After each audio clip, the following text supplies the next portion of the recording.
In my today's video, I'm going to talk about Python fundamentals. I'm following the book of Sumita Arora and I'm going to start with chapter 2.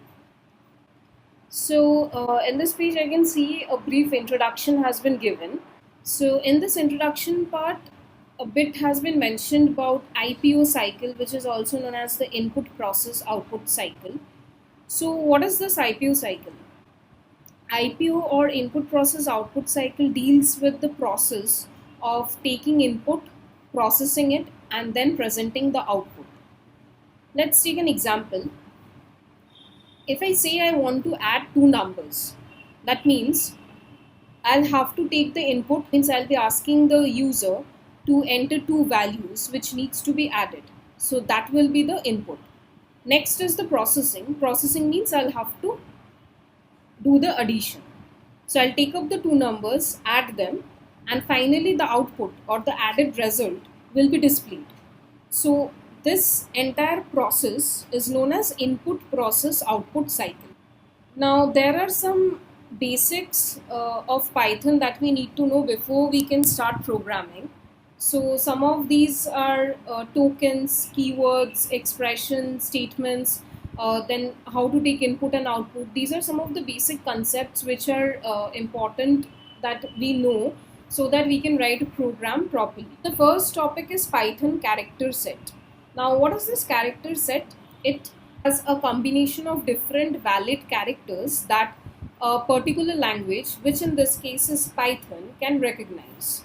So we just cannot use letters or digits as per our requirement, like in whatever way we wish. The thing is that there are some rules that we need to follow. So the different character set that is supported in Python are letters, which includes capital A to Z and small a to Z, digits, that is from 0 to 9. There are special symbols like space, plus, minus, star, brackets, underscore. White spaces include blank space, tab, carriage return, new line, form feet, and there are other different characters such as ASCII and Unicode characters which form a part of data or literals. We still don't know what are literals, we'll see that in the next topic. Now, coming to the next topic is tokens. What is a token? Token is basically the smallest individual unit in a program. It is also known as lexical unit. So basically it means terms, or you can say words which cannot be broken down further in a program. There are around 5 different types of tokens in Python. The first one is keywords. Next is identifiers, literals, operators, and punctuators. So we'll start with keywords.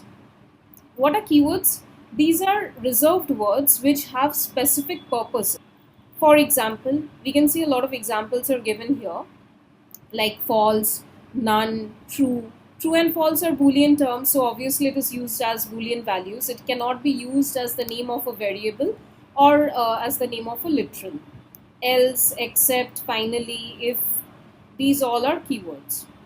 Next is identifiers. Identifiers is nothing but name. A user can give name to a variable, to a function, to objects, to classes, list, dictionary. Okay, so these are basically fundamental building blocks of a program. However, even though we can use names, or we can use characters and digits in names, but there are certain rules that we should follow while trying to name. So let us see the rules. Identifier forming rules of Python are being specified below. The first one says that it is an arbitrarily long sequence of letters and digits. So it can be a long name which has a combination of letters and digits. Now, next point is telling that the first character must be a letter or underscore, but it cannot be a digit. The upper and lowercase characters are different. So if I write ABC all in caps and I write ABC in small letters, both names are different. Both will be different variable names. They won't be treated as the same by Python. Next says that the digits 0 through 9 can be part of the identifier but not the first character. If I try to name a variable or an identifier which is beginning with a digit, that will be wrong. Identifiers are unlimited in length, so it can be huge, and it is case sensitive, like uppercase and lowercase characters are treated differently. An identifier must not be a keyword. We have discussed this also, that keywords cannot be used as identifier names in Python. An identifier cannot contain any special character except underscore. So underscore is the only special character that can be included in variable names or identifier names. No other special character is allowed. So here we can see some examples of valid and invalid identifier. Let us just see why these are invalid. The first one is data hyphen rec. So this is invalid because we can see an hyphen symbol has been used. This is a special character which we cannot use in Python. Next, we can see that the identifier is starting with digits, which is again not allowed. Break is a keyword, cannot be used as an identifier. My.file dot is again a special character which cannot be used. So that's all.